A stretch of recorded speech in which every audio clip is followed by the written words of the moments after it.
کریم کلام ہے۔ علماء کرام خوب جانتے ہیں کہ روایت بالمعنی اور روایت بے لفظی میں کیا فرق ہوتا ہے، یعنی کہیں کسی لفظ میں الف کا یا بے کا یا جیم کا فرق تو نہیں ہو گیا، لیکن معنی وہی ہے۔ جیسے ان کے معنی بھی سے آتے ہیں عربی میں، ان اردو میں سے، من کے معنی بھی سے آتے ہیں، با کا معنی بھی سے ہوتا ہے، لیکن معنی سب کا ایک ہے۔ تو اختلاف اس بارے میں ہے کہ یہ الفاظ تھے یا اس میں کچھ بدلا ہوا ہے، بعض نے کچھ بتایا بعض نے کچھ بتایا، لیکن اتفاق سب نے کیا ہے کہ اس کا معنی اللہ کے رسول سرور کائنات جناب محمد رسول اللہ صلی اللہ علیہ وسلم سے ثابت ہے۔ بات بھی تجربے کی، مشاہدے کی یہ ہے کہ اختلاف شوافے کا، احناف کا،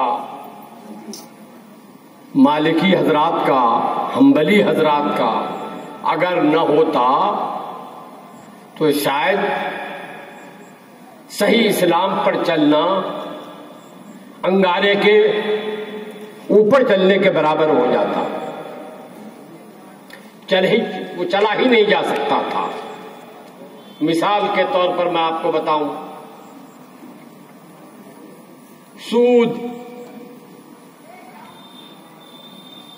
پوری امت مسلمہ کا اتفاق ہے کہ یہ حرام ہے، مگر سود ہے کیا، اس تحقق میں اختلاف ہوا۔ بعض کے نزدیک کچھ سود ہے، بعض کے نزدیک کچھ سود ہے، بعض کے نزدیک وہ سود نہیں ہے، بعض کے نزدیک یہ سود نہیں ہے۔ اور آج کی دنیا خاص طور پر جب مٹھی میں آ گئی ہے، ایک گاؤں کی شکل اختیار کر چکی ہے، تو آج کے بازار میں آپ جائیے تو کتنے کاروبار ایسے ہیں جو حنفیوں کے نزدیک سود ہیں، مگر شافعی حضرات کے نزدیک سود نہیں ہے۔ بہت سی صورتیں ایسی ہیں کاروبار کی کہ شافعی حضرات کے نزدیک سود ہے اور حنفی حضرات کے نزدیک سود نہیں ہے۔ یہی حال مالکی اور حنبلی حضرات کا ہے، اور آج پوری امت اس میں مبتلا ہو چکی ہے، بچنے کی کوئی سبیل نہیں ہے۔ اسی لیے کہ دنیا ایک مارکیٹ ہو گئی، دنیا ایک مارکیٹ۔ جب دنیا ایک مارکیٹ ہو گئی ہے، اسی مارکیٹ میں آپ کو بھی خریداری کرنی ہے، فروخت کرنا ہے، مجھے بھی خرید کرنا ہے، فروخت کرنا ہے، انہیں بھی خرید کرنا ہے، فروخت کرنا ہے۔ تو جب تک سب کا ایک دوسرے کے ساتھ ربط نہیں ہوگا، دنیا کا کاروبار ہی نہیں چل سکتا۔ اب اس کی صورت یہ ہے کہ جو ہمارے نزدیک سود ہے احناف کے نزدیک، اور شوافے کے نزدیک سود نہیں ہے۔ اگر اس طرح سے سود سے بچا جا سکتا ہے کہ شوافے کے مسلک پر عمل کر لیا جائے،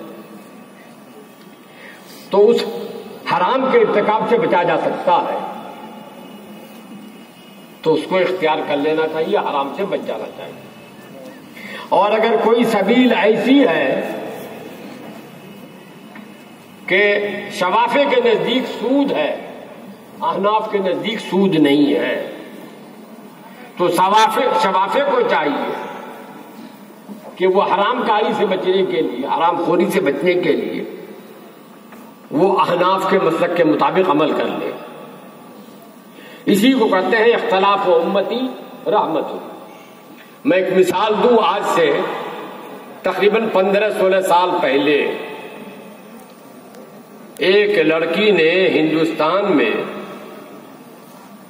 یہ دعویٰ کر دیا کہ میرے سسر نے یعنی میرے شوہر کے والد نے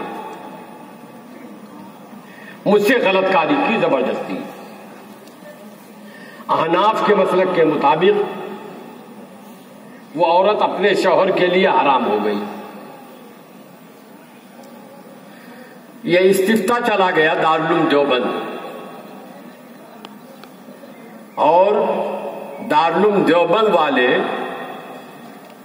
ہر مسئلے میں ہر معاملے میں چاہے جائز ہو ناجائز ہو سبقت لے لینا چاہتے ہیں کہ صاحب پہلے میرا نام آ جائے کہ ہم نے اس مسئلے کو حل کیا.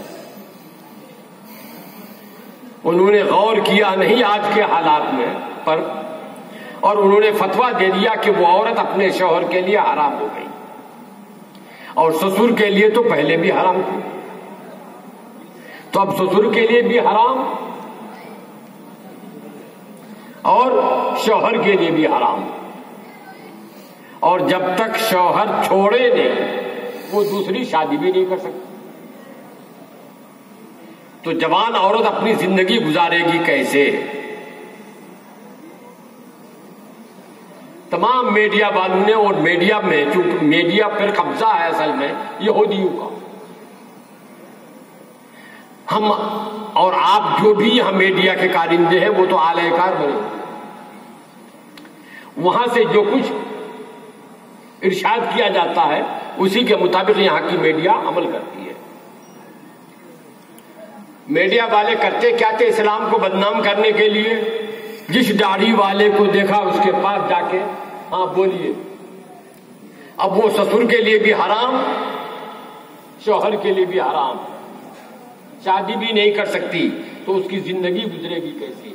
اسلام تو عورتوں پر ظلم کا مذہب، اب پورے اسلام کو بدنام وہ کرتے پھر رہا ہے میڈیا والا. اس سے بچنے کی سبیل اسلام نے خود بتائی ہے. اللہ کے رسول نے فرمایا اختلاف امتی رحمہ، میری امت کا اختلاف رحمت ہے. امام شافعی رحمت اللہ تعالی علیہ کے ہاں بدکاری سے حرمت مساہرت ثابت نہیں ہوئی، احناف کے ہاں بدکاری سے حرمت مساہرت ثابت ہو جاتی ہے. تو احناف کے نزدیک تو وہ اپنے شوہر کے لیے بھی اور اپنے سسر دونوں کے لیے حرام، لیکن امام شافعی رحمت اللہ تعالی علیہ کے مسلک کے مطابق وہ اپنے شوہر کے لیے حرام نہیں. نکاح کی وجہ سے حرمت مساہرت تھی سسر کے لیے لیکن اپنے شوہر کے لیے حرام نہیں ہوئی.